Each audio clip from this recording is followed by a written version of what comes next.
Okay, we're going to start this again. So, good morning, everyone. My name is Ana Navarrete. I'm the program director of the Andaki Spartan Student Resource Center. Today's presentation is called Graduate School 101 Science, Tech, Business, Marketing, and Engineering. Um, Today's presenter would be talking to us about what it's like to navigate graduate school as an undocumented scholar. And to tell you a little bit about our presenter today, Juan Ruiz, who is our Life After College consultant. Juan Ruiz transferred from De Anza Community College in 2015 and double majored in critical race and ethnic studies and philosophy at the University of California, Santa Cruz. Then Juan completed a master's in philosophy in 2019, and he served as the graduate student mentor for undocumented student services at UCSC for his graduate program. Later, he became an independent contractor, serving as an assistant coordinator for the undocumented student programs at UC Santa Cruz. And after taking a break, Juan launched his limited liability company to engage with UCSC as an entrepreneur pilot program manager. It provides workshops, consulting, and education, training on pursuing graduate school and independent contracting for undocumented scholars. And in his free time, Juan enjoys music, cooking, walking in the forest. And so, with no longer further ado, I would like to introduce Juan to our audience.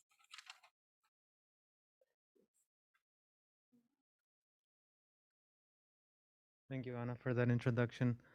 Um, Thanks, folks, for joining us, whether it be in person or virtually. I'm going to remove my mask. There's no one around me for over 6 to 10 feet. Um, so, yes. So, thank you for that introduction, Anna. I don't know what happened here. Okay. I won't be redundant. Yes, I double majored at UC Santa Cruz in 2 different disciplines and have a master's degree. I want to speak a little bit of who I am or why am I here, right? So I have developing expertise in what it's like to navigate graduate school or life after college when you are undocumented, and specifically when you don't have work authorization. And this is the second of about 5 workshops we're going to do. And so I focus on graduate school and independent contracting or launching a business. um, if you don't see the information you're seeking presented here today, I do have drop-in office hours where we can navigate any of your topics and look more in depth into whatever it is that you are searching.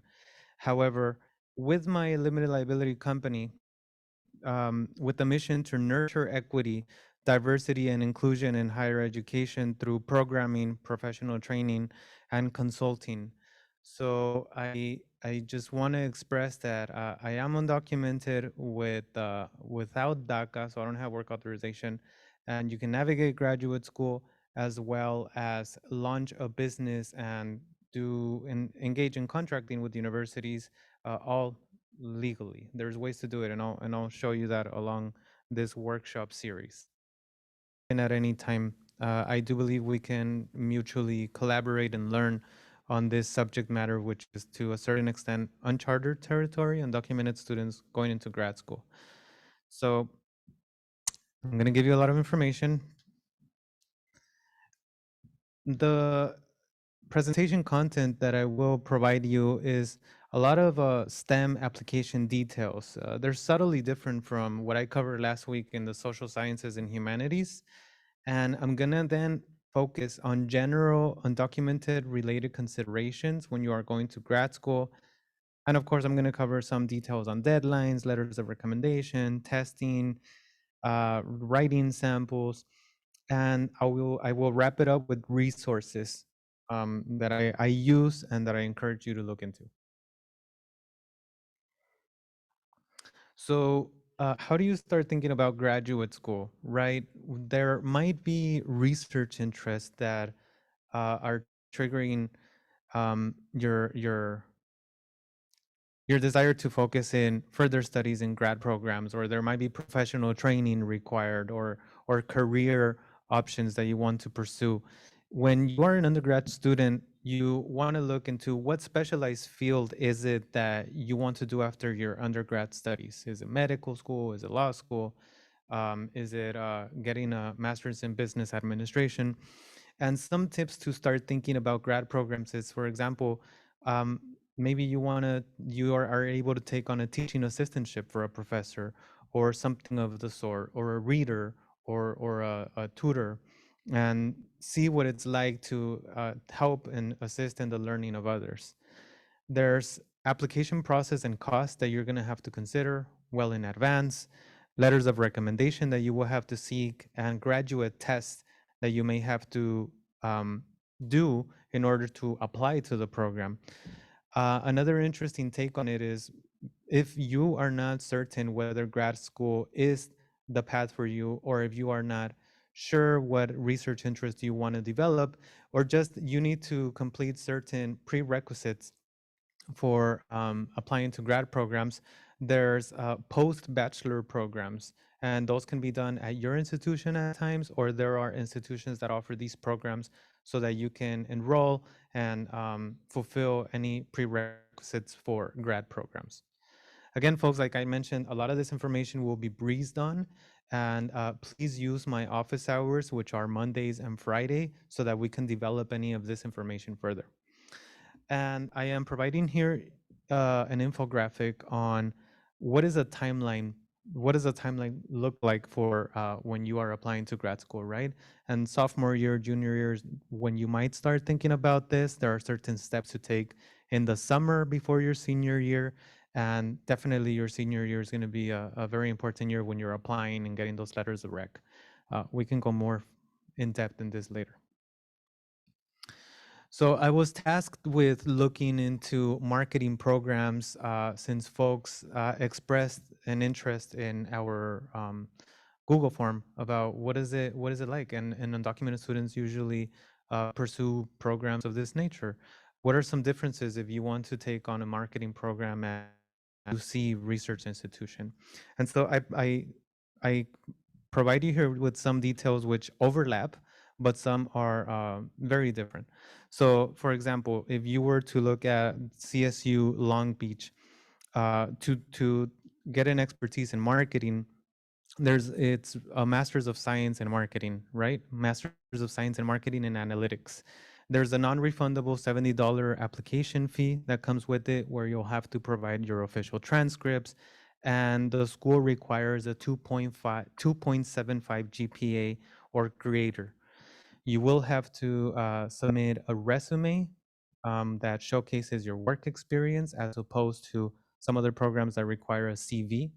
Um, and I'll cover more on that difference later.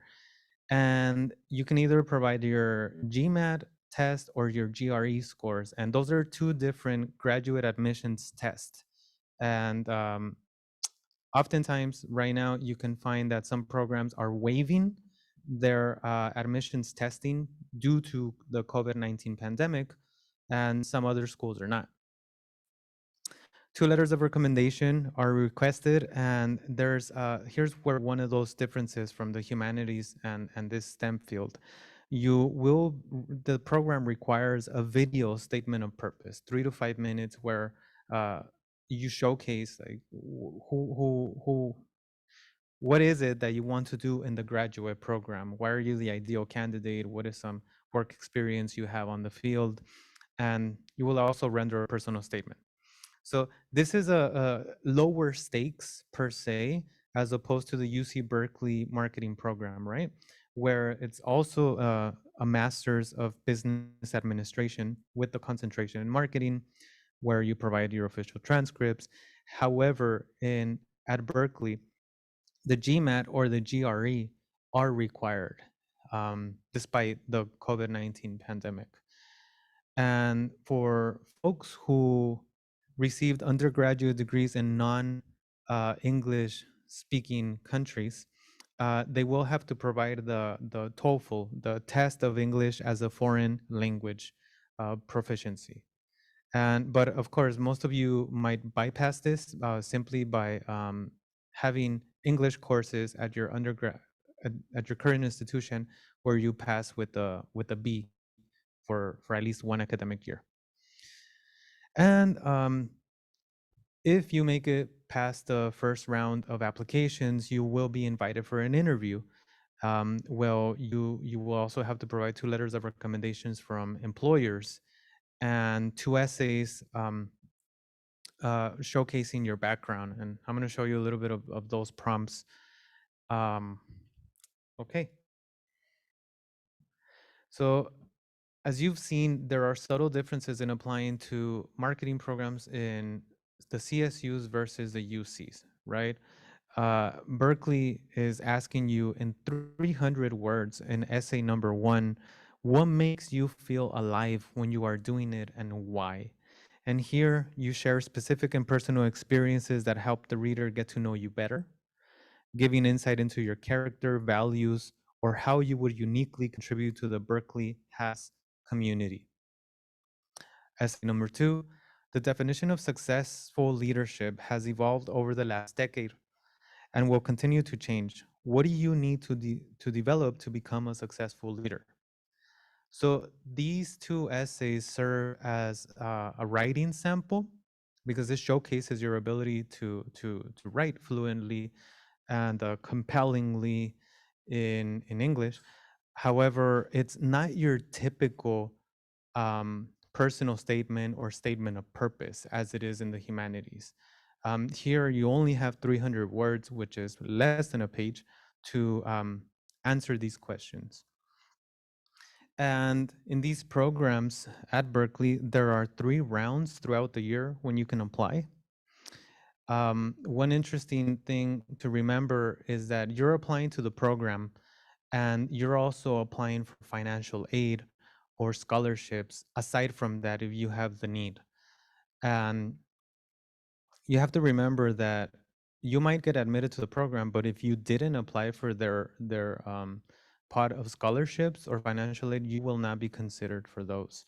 Um, as opposed to other applications that uh, the the fellowships or the scholarships are part of the application as mandatory.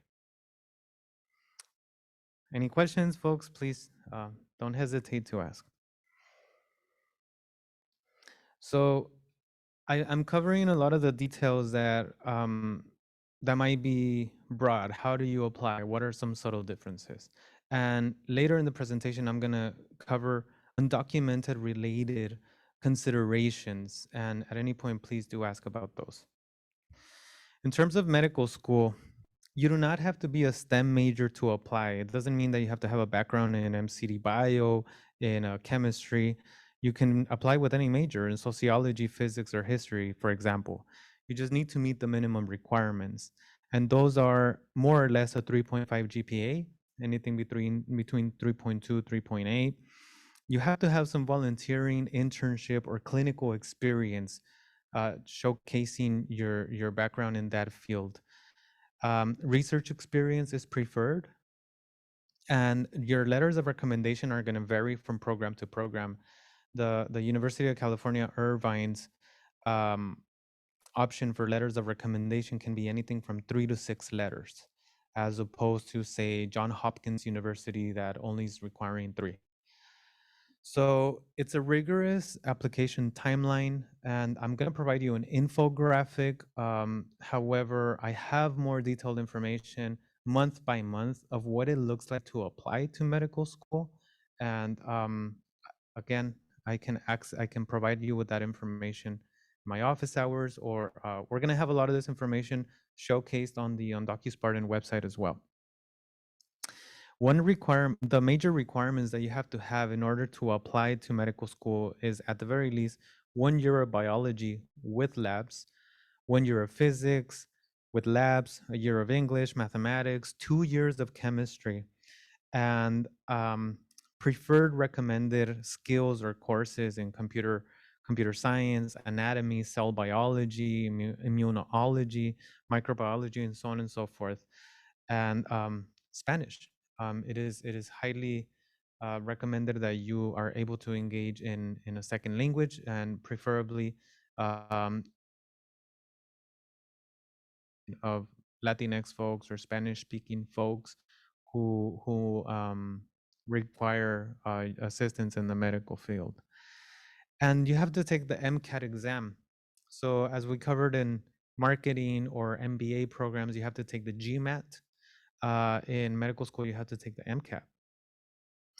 And so the MCAT is the Medical College Admissions Testing, which is comprised of four sections: biological and biochemical foundations of living systems, chemical and physical foundations of biological systems, and other sections, right? It's an in person test only with roughly a cost of $305. That is, if you don't apply for their fee waivers or don't qualify, the test is $305. And if you don't do very well in your first time taking the test, you can take it uh, several times in the year, and there's a cap of the amount of times you can take it all together. It is administered by the Association of American Medical Colleges, which also contributes highly to the prerequisites outlined in medical school applications. There are MCAT prep courses such as Khan Academy, which up until 2026 will provide free courses with sample content from all four sections. You can find over 1,100 videos and 3,000 review questions to help you study. The link is provided here. And there's also the Princeton Review, which provides full-length practice tests, MCAT quizzes to assess your readiness in the test, and a flashcards app. So some small steps you can take, some small resources that you can access, which by the way, the material and everything that I present does come from an undocumented student lens, meaning that you can access this information if you are undocumented.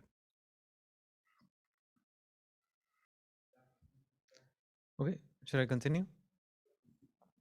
Okay, as I mentioned earlier, PhD, Pre-Health Dreamers was put together by three undocumented medical school grad students, and they offer networking opportunities, advocacy forums, resources, and community building opportunities. They're also putting together annual fundraising events, and they have a list here of scholarships and internships um, that are all inclusive, independent of your undocumented status. You will find that there are a variety of scholarship and internship lists all over the place, whether it be through my undocumented life blog, Immigrants Rising, Pre-Health Dreamers, or the other big one is from Maldef. So some of this information might overlap, but as far as I understand, these internships and scholarships have a focus in medical school. This is the infographic that I was mentioning with some of the major milestones that you can meet year by year in your undergraduate studies to be up to par with meeting medical school prerequisites and MCAT testing requirements. We can print this out. We can upload it individually in the website, and it's provided by AAMC, which is the organization that standardizes the test for the MCAT and also sets the prerequisites for medical school. I gotta stop here and mention that it is I know that it's overwhelming, independent of the application process and meeting all these steps. Being undocumented and going to grad school is expensive. It's daunting. It's tiresome, and at times you're gonna hit roadblocks where you might want to give up. And my advice is don't give up. There are schools that are deliberately supporting undocumented students pursuing medical school. And I know that there's a wide spectrum of undocumentedness from folks who have TPS, DACA, only AB 540, folks who don't have either and are undocumented, right? And you can still work even if you don't have work authorization. So, for example, I'm going to cover another slide where the point I'm trying to make here is if you don't have access to work authorization, medical school or business school will be difficult and expensive because there's not a lot of resources for undocumented students in grad school. However, if you are able to get your degree, if you are able to get the resources to get you through and you pass the exams, then the law does allow you to practice your profession. But I want to mention here the Stritch School of Medicine from Loyola University in Chicago has is very declarative in supporting undocumented DACA recipients to encourage them to apply.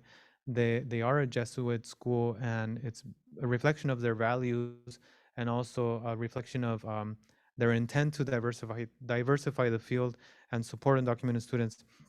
The idea here, folks, look at this link, look at the work that they're doing for the undocumented community. And this is also, it can serve you as a model for when you reach out to California and say, hey, Loyola University in Chicago, which is also inclusive to undocumented folks, has this mission. How can your university represent this? And it is going to be a long, arduous task, maybe cumbersome and embarrassing at times or overwhelming. I've been in your position, but don't give up, folks. We just got to keep trying. So the California law SB 1159, which I did mention last week, and I'll cover more about this in our independent contracting um, seminar, workshop. SB 1159 allows undocumented folks to practice their profession in, say, law, dentistry, medicine, nursing. And so, for folks that say, well, you're undocumented and you don't have work authorization, why are you even taking on this field? Well, because you can practice afterwards, and because in the trajectory of your studies, perhaps you adjust your undocumented status. If it came to worse, then that is not the case, and you manage to obtain your degree. 1159 does allow you to practice as a independent contractor or consultant. There was also a mention of engineering programs or information for attaining graduate school. And in order to cover all the information that I'm going to cover in this presentation, I'm just going to breeze on it briefly because there are overlaps with all these programs, right? Submitting statements of purpose, personal statements, letters of rec, things of that nature. But I do want to highlight in terms of engineering and a bunch of other fields in STEM. Um, but there is a mention of engineering at UCI, the SURF program, Summer Undergraduate Research Fellowship. It's an opportunity to research, and it's an intense graduate preparation program where they facilitate application, admission, and enrollment in graduate school workshops. They pair you up with mentors. You are part of a cohort. You are able to live at UC Irvine and discover, is this something that I want to engage in the future? I don't know what research is. I don't know what I would do in engineering past my BA or BS. Your STEM resume is also different than humanities or social sciences, where you showcase keywords that are identifiable by artificial intelligence. And you're also showcasing lab work, coursework, internship experience, special projects that you participated in, or leadership experience. I've uploaded a current decent outline from UC Berkeley, but I do want to mention that doing your resume for a particular program in your particular area of study is not a cut and paste sort of thing. Everything will be different for your disciplines and for your endeavors that you're pursuing. So this sample is for a junior mechanical engineering major who's seeking a product design internship. And there's a variety of samples in this link, and this is one of them. So now it's a little transition into more undocumented related considerations in grad school, not necessarily focused in engineering or medical school and business. And if I didn't cover something, of course, we can cover it in the one-on-ones. So, as I mentioned earlier, there's all this talk about grad school, right? And you have to consider just the basics. Why is it that you want to do it? What and where do you see yourself studying? What are your expectations? What sort of degree are you after? Do you have to weigh out the benefits and costs? And there's a variety of reasons to pursue where you want more knowledge about a subject from your undergraduate experience. There's also research interest that you want to explore and contribute to the pool of knowledge that we have. Or you have a proposed career objective, such as you want to practice law, well, then you have to go to law school, or you want to practice medicine, then medical schools for you. So um, there's also the idea of you want to be a better candidate in the job market because more and more folks now have undergraduate degrees, and graduate degree is what sets you apart from the greater pool. And some of the considerations for being undocumented, maybe it serves as a space where you have benefits and you are highly protected because you have access to the doctor, you have access to legal resources, or because you can't work outside of only with your BA without work authorization. These are all understandable concerns. And folks, I've been there. I understand you. Yeah, that shouldn't be the objective that guides you primarily into graduate school because it'll be difficult. You have to know why are you the perfect candidate for that program, more so than well, I don't have anything else to do. As we'll cover in a couple other workshops, there's a variety of things that you can do with your BA degree without having to pursue graduate school and make a living. Now, there are differences in the degrees, and I do cover this because a lot of the folks that filled out our form said, well, what is grad school? I have no clue. And there are masters of science, masters in business administration, just as there are research PhD programs. Some of the differences are the amount of years that it takes to complete, the sort of specialized training versus career oriented training or research training you're going to get. The master's programs, the masters of science programs are not as funded, meaningfully funded as PhD programs,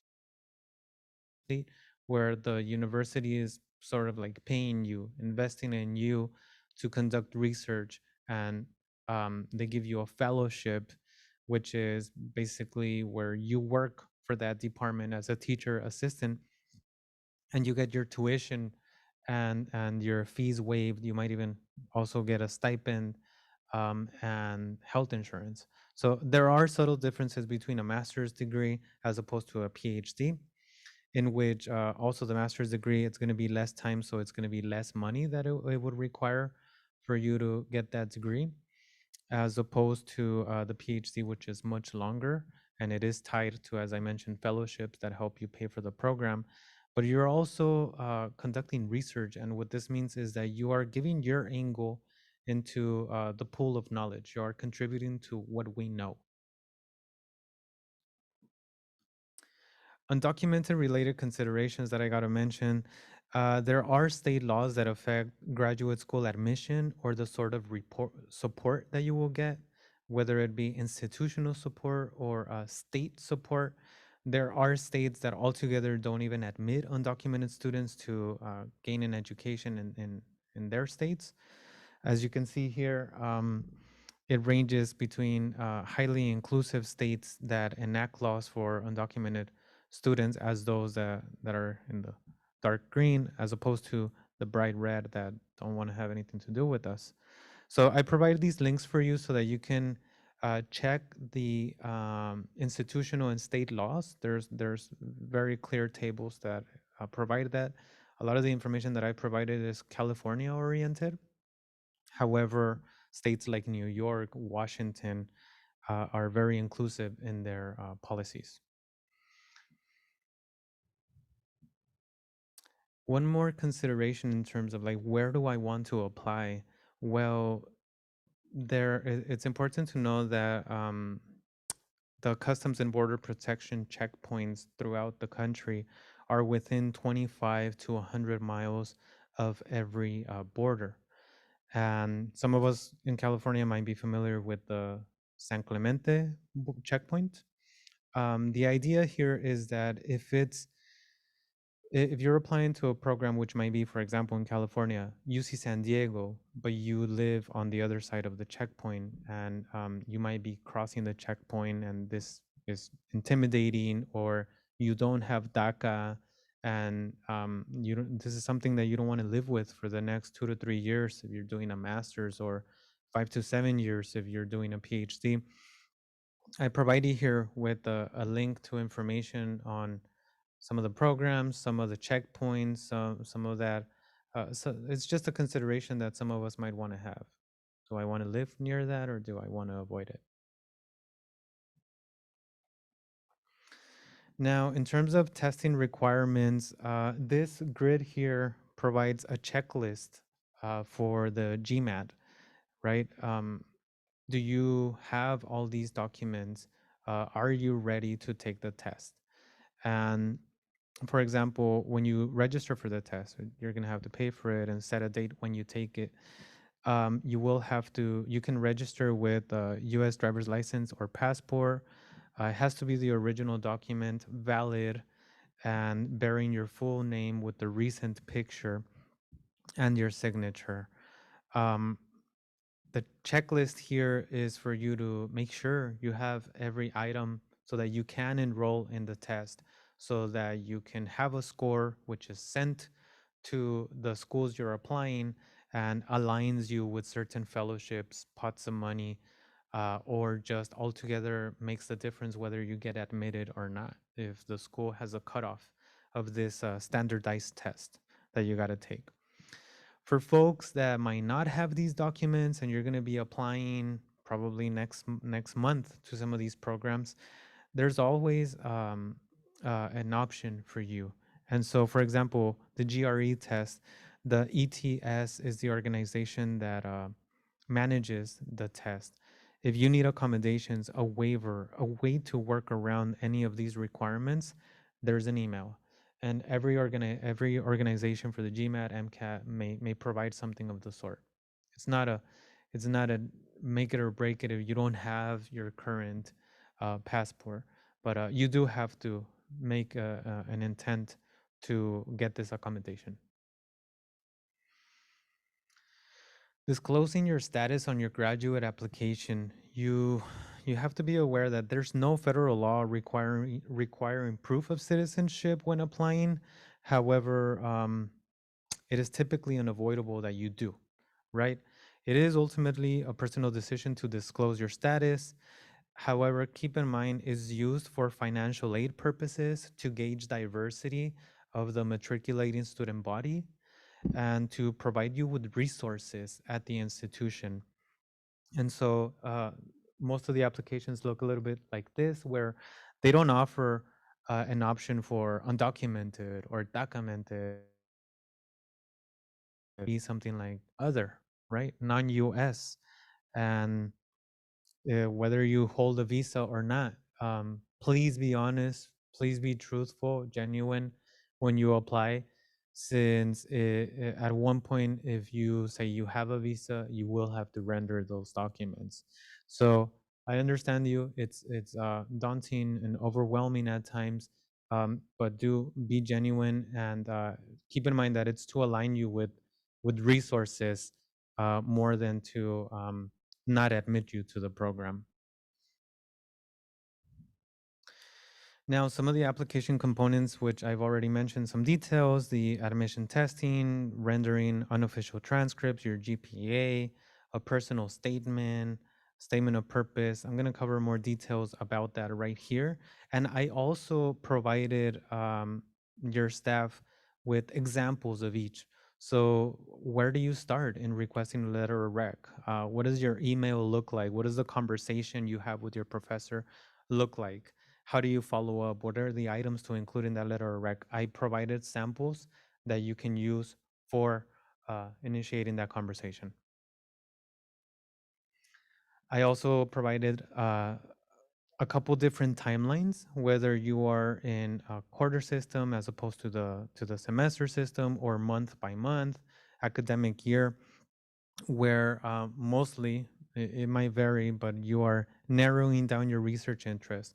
You're looking for programs that are ideal for you. You may prepare for the test.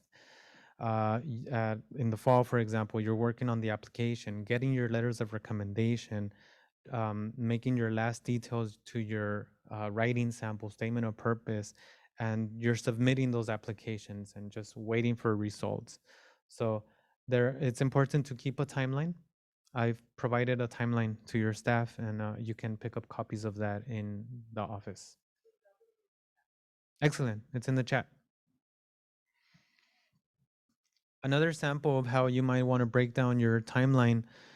This is much more detailed, where you're looking at every quarter or every main season of the year from your sophomore, junior, and senior year. And I also include the summer before your senior year because that's important, where you might be doing the test or you might be getting in touch with your mentors, making sure they look at your drafts before you submit it in your senior year.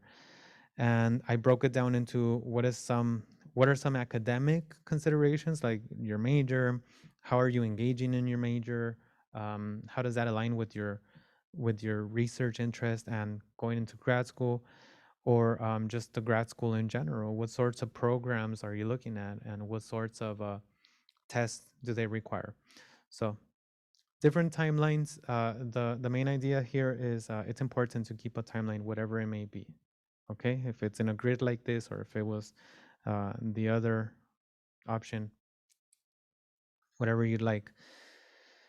The timeline is also attached to a wish list where you might be looking into master's programs and you might think, oh, I can also apply to PhD programs. So, what are the names of the schools of these programs? What are the programs per se? Is it a psychology? Is it a marketing? Is it business administration? Only the idea here is that you'll be looking at so many programs and you'll start to determine, I really like this one because it's inclusive for undocumented students, or it aligns with my career interest, or there's an ideal program that I wish I could get into, but it's highly competitive. That's at the top of my list, and there are some backups where I can get in. I have a decent background, even though it's not my ideal program. So you start making this wish list and organizing emails. What are the requirements? When are the deadlines? Things of that nature. This grid is also part of the packet that you can access at your website or through your supportive staff. Now, in STEM, there's some subtle differences with your personal statement and statement of purpose as opposed to the other humanities disciplines we covered last week. So, for example, the word limit will depend on the program, where, as we saw earlier with Berkeley, it was 300 words, right? Other programs might not require writing samples of this kind, and some might require you to write up to 1,000 words. The idea here is that for example, the CSU Long Beach marketing program is asking you to provide, as your statement of purpose, an essay. Describe a time when you dealt with someone difficult. How did you handle that situation? And what would you do different if you could do it over? So this is not your typical statement of purpose or your personal statement. Yeah, if you're applying for marketing and business, these questions might be more in line with your objective of gaining an education in this department, right? For example, they also request a video statement of purpose where you describe your career goals in the next 3 to 5 years, your long-term dream job, and they even mention you can use the YouTube platform where you link the video and send it to us. So the idea here, folks, is that every program is going to be different, and the requirements for their statement of purpose and personal statement will look different. Overall, the idea of a personal statement, independent of those specifics, is that it's taken as a way to gauge your background and for financial aid purposes. How can they align you with certain opportunities of funds to pay for your education, right? What is that personal trajectory or journey to your career path? What does that look like? How can you contribute to, for example, the campus diversity with that background? It also represents your skills, your character, and how you overcame adversity and also maintained academic excellence. Your statement of purpose, as well as your personal statement, um, will take into consideration uh, your specific angle and identity in relation to the whole cohort of students that is gaining admission to that program. So, what I want to say here is that when you are admitted to a grad program, you are admitted as one of 10 students, 5 students, one of probably 15 students at a large department. And the idea is that they want you because of your angle, your research interest, your personal background. And so there's no need for you to try to m- meet the mold per se of an ideal student. It's like be genuine to yourself. If you have a particular walk of life that informs your research and a particular way that you inform that research, be genuine to that and mention it in your statement of purpose, mention it in your personal statement. And a little bit more on the statement of purpose, it's in general is like, what are you trying to do in that grad program, right? How do your skills meet that department's goal and will align you to achieve your goals? You want to highlight aspects of that school or that department, and how are you a perfect match to so that they can admit you to this program. And some departments will require you or expect of you in that statement of purpose to mention the faculty, the professors doing research in that field that you want to work with so that they could make sure that you are that ideal match. On testing and exams, as I mentioned earlier, some schools waived the test, which is ideal because a lot of us suffer from test anxiety, from standardized test anxiety, and we might not perform as well on those tests, or paying the $300 to take this challenging test is not ideal. Um, However, other schools will require it. How do you want to study for this test? Well, there's different ways to do it. You can enroll in a course where they prepare you, and it's a couple to several $1,000s for a course like this, or you just want to pick up a book on the GRE or GMAT from your library or an old copy and read it a few pages a night religiously.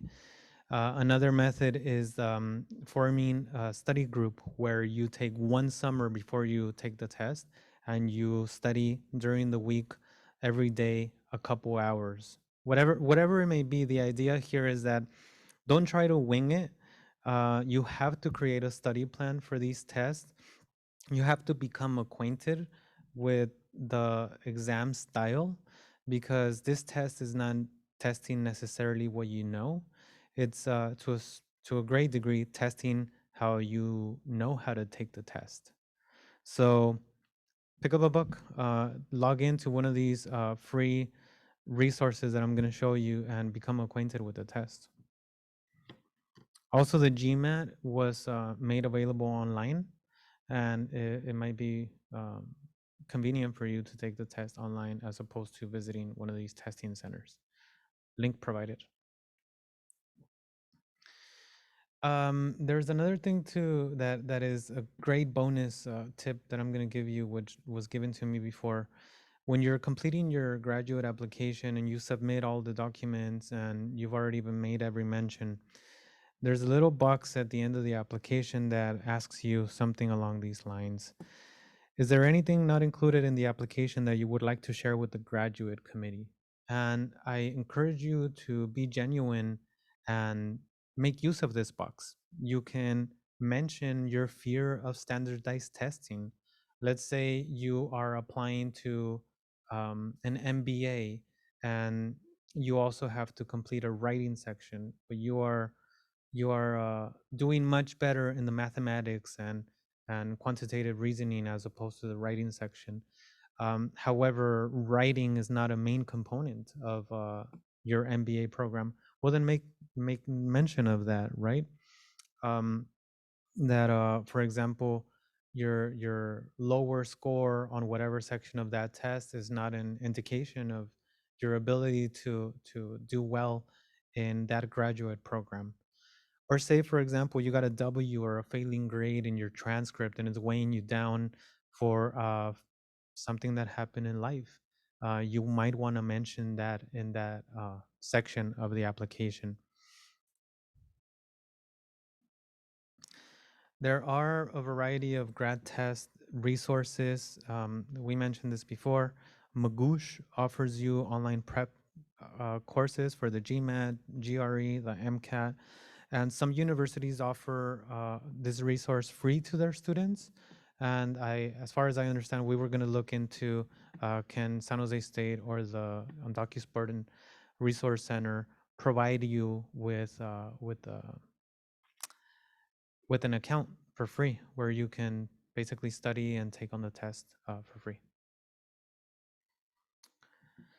So, depending on your discipline, the sample that you render to that application, which is often called the writing sample, is going to be different. So, in the STEM fields, it might look like you have to provide a poster abstract of a presentation you did, or you might provide a study that you conducted with your professor, or special lab report, or even an essay for a course or publication that you published.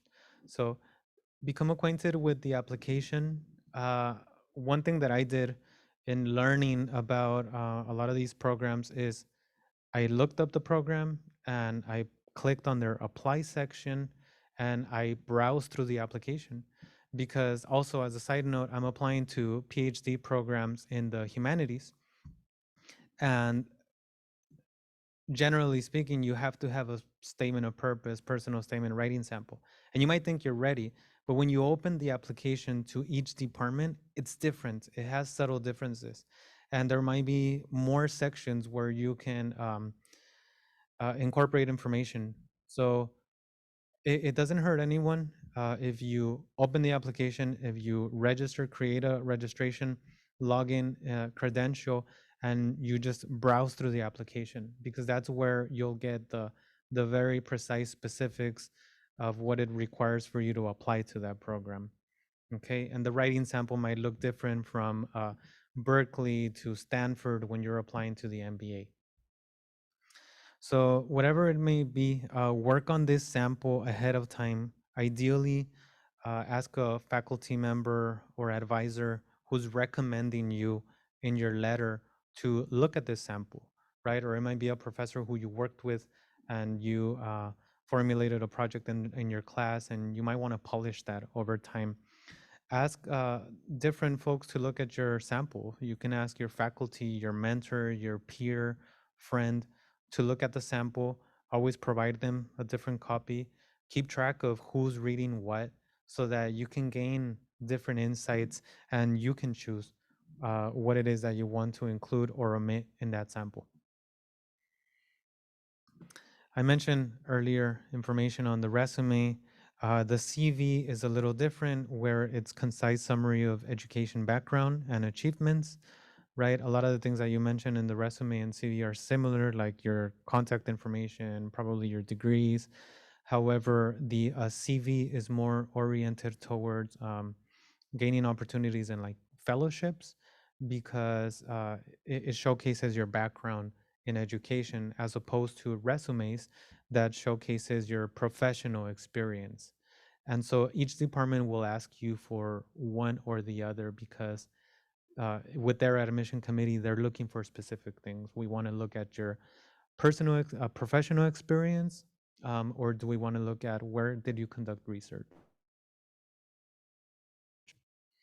Now, your letters of recommendation, I do provide a sample of how you can start that conversation through email, and follow it up with the application components, with whoever's recommending you, or a list of the schools you're applying to with the deadlines. And it is very important that you get strong letters of rec. Never take a letter of recommendation from a professor who says, write the letter and I will sign it. That's like asking your parent to speak highly of you, and that's all they're going to do. Um, it's important to notice that your letters of rec will mention things that you don't mention in your application. And so when you are completing your application, you get the option after you submit the details of the email and name of whoever's recommending you to waive the right to read the letter, or not waive the right to read the letter and you actually get to read it. It's generally encouraged for you to waive the right, so meaning you won't read whatever your professor said. It gives them an opportunity to be genuine, to not hold back, write information on your behalf. And it also shows confidence that you have nothing to hide and that you're confident they will recommend you well. Depending on the program, some programs will ask you to provide letters from employers, like it is the case for Berkeley. Their business school asks you to provide employer recommendations, as opposed to a PhD in the STEM field asking you to provide a letter of rec from a professor who can speak highly of your research, as opposed to your professional experience. You want to provide them with a copy of your statement of purpose, whether you're providing a resume or CV, your writing sample, your transcripts. You want to mention what courses you took with them, when did you begin working with that person, what was the outcome.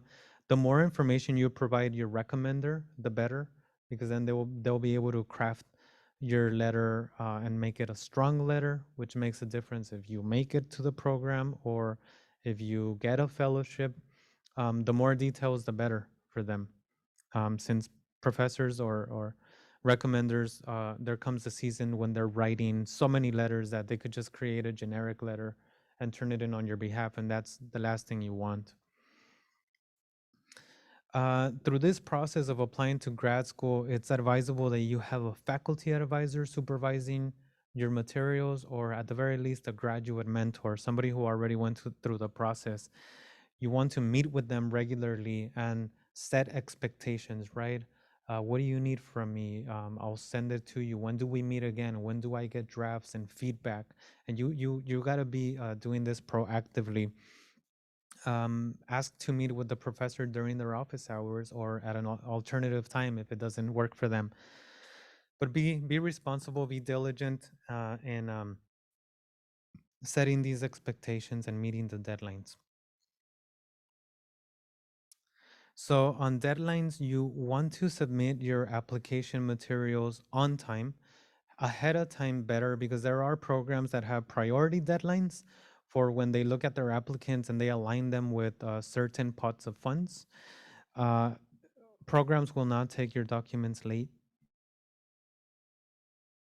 Some programs allow you to apply and for the recommender to send their letter after the deadline. Insofar as you send everything on time, the recommender might send their letter, I don't know, a couple weeks later, and that's fine with them. Or some programs allow you to retake the test and to send them your scores again if that's what you wish. If you didn't do so well the first time around and say the GMAT, and you meet the deadlines and you send in the updated scores, some programs allow you. However, meet the deadlines is the key. And you want to reach out to your recommenders and remind them, hey, I have these applications due. I just want to make sure that you have everything you need for my letter so that you can make it by the deadline. And here's the link to also a copy of what does that email look like. Okay, we're almost done through all this. How do you find the right program? Well, when you're looking into a program, you want to look into what are the faculty members there, what is their research, what are some of the courses they're teaching, um, how are they as advisors to their grad students. So you can reach out to grad students and ask them, uh, hey, how's your experience in working with Professor X, who I'm going to write my statement of purpose and apply to work with them. You also want to reach out to the department and ask, is such and such professor planning to retire? Will they be conducting research at another institution? Are they taking grad students? These are all questions that align you with that program, that make you a good fit. Um, in terms of being undocumented and asking the right questions, some questions you might want to ask are related to funding, right? How do they fund undocumented students with or without work authorization? So do they offer teaching assistantships for folks with work authorization? Do they have these options that are inclusive, independent of work authorization, such is the case with UCLA, that created the AB 540 Graduate Student Fellowship, that gives priority to AB 540 students who don't have work authorization, and this is rare, right? For master's programs or PhDs, it's not the case that you find a lot of these fellowships. Knowing about these fellowships, it also provides whatever schools you're applying with the model. Say, hey, I've learned about this opportunity offered at UCLA. Is there any case that we could implement something of this sort in your institution? Other questions that you might want to ask: Will I have a difficult time registering at your school due to my undocumented status? Is there a category I fall under when registering through your office per se? Do you offer any application fee waivers for undocumented students? Because you're applying probably to 5 to 10 programs at one given time, and each application can be $70 to $120. So it begins to add up. Um, okay. Now, I will cover in our following workshop a lot of information on how do you fund graduate school. But just to up to right now, I want to mention graduate scholarships and fellowship lists from MALDEF. You don't have to be Latino to apply to MALDEF, which is a Mexican American Legal Defense Education Fund, I believe. They do have a focus in law school. However, they provide every year 80 to 100-page list on scholarships and fellowships that are divided by due date, by your discipline, by your ethnicity, your if you identify with a certain racial background, things of that nature. The idea is it's not Latinx exclusive. And please do look into Maldev's list. I also mentioned the UCLA AB 540 Grad Student Fellowship. I've linked that fellowship here. It's an example of an internal fellowship that is only offered at a specific institution, as opposed to external fellowships that where you can bring funds to pay for your education from organizations outside, such as the Paul and D. Soros Fellowship for New Americans, which is available for undocumented folks with DACA. So the idea here is there's a variety of ways to pay for your education. So some other undocumented student resources that offer information on what it's like to be in grad school, how do you succeed in grad school, what are the different fields, networks, my undocumented life blog, my undocumented life org, which was co-founded by Carolina Valdivia. She was an undocumented grad student at Harvard and is now a very wide network and um, compilation of resources and a lot of information. If you don't know about my undocumentedlife.org, please check them out. PhD Dreamers, as we mentioned earlier, with health related information fields. And the California Dream Act application, don't forget to fill this out, even if you are graduating as an undergrad and you might think, well, I don't need the California Dream Act app after I graduate. A lot of graduate programs use the document that is formulated with your application as an indication of your expected family contribution or your unmet need. Please complete the California Dream Act application because you can also use it for other scholarships or fellowships. And there are programs, pots of funds in certain institutions that use it directly to provide you grants. So fill it out, even if you're graduating. And there's a list of graduate fellowships by Immigrants Rising, which gets updated from time to time. These are all working links. I've taken a lot of information, and there's an array of information that I don't use because it's so extensive from the Santa Clara Law Digital Commons, Navigating Grad School, a resource guide for undocumented students, the link provided, and it focuses on laws, testing requirements, and state to state nuances of undocumented grad school related topics. So check that one out. And lastly, I just wanted to say that lastly, there is no one single route that is the perfect one. I went to community college for like 6 years before transferring to UC Santa Cruz and then launching my business and so on and so forth. You have to find the one that's ideal to you. You have to find the program that is ideal to you. And you have to make a name for yourself in that school or that grad program. Don't let the undocumented student related fear guide everything that you do. Also focus in what are you passionate about? What is it? What is a calling you have? What do you want to do with this education? Yes, I'll welcome the question. No, thank you. Okay, so a question from our audience was, if we are waiting to hear back from grad school, should we apply to the DREAM Act upon acceptance, or is it okay to apply during the wait time? You have anywhere from between October the 1st and March the 2nd to apply. So it wouldn't hurt to apply at any point. Yeah. If I can add too. So from more from like the advising point of view, like definitely submit your California Dream Act application, even if you're not sure if you're going to be attending school that year. You might be attending within that same academic year, so it's still important to submit the application regardless. Also, the California Dream Act, even if you don't get any state aid as a graduate student, the financial aid information that is gathered, like for example, your estimated family contribution and your income information, that could be beneficial for you if you're applying to paid opportunities such as fellowships, or if the pro or other scholarships that may come along within the program. And so, definitely apply for the California Dream Act.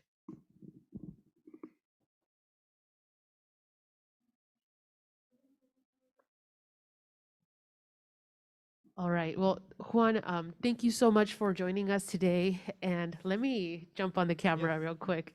Thank you. Um, thank you, everyone who hanged in there during our presentation. There was a lot of technical difficulties, but I do want to remind our audience that this information is going to get posted online. We're going to work a little harder to try to put together these recordings, but we'll definitely have the presentation information for the PowerPoint and the handouts on our website. And as a reminder, Juan does offer office hours this semester for folks who are interested in engaging more on a one-on-one. And so please feel free to reach out to us directly, or again, go to our website under the graduate school tab, and you'll find all of the links and the information that you'll need around this presentation and around the work that Juan is doing with our as our life after college consultant. So thank you so much and have a good rest of your day.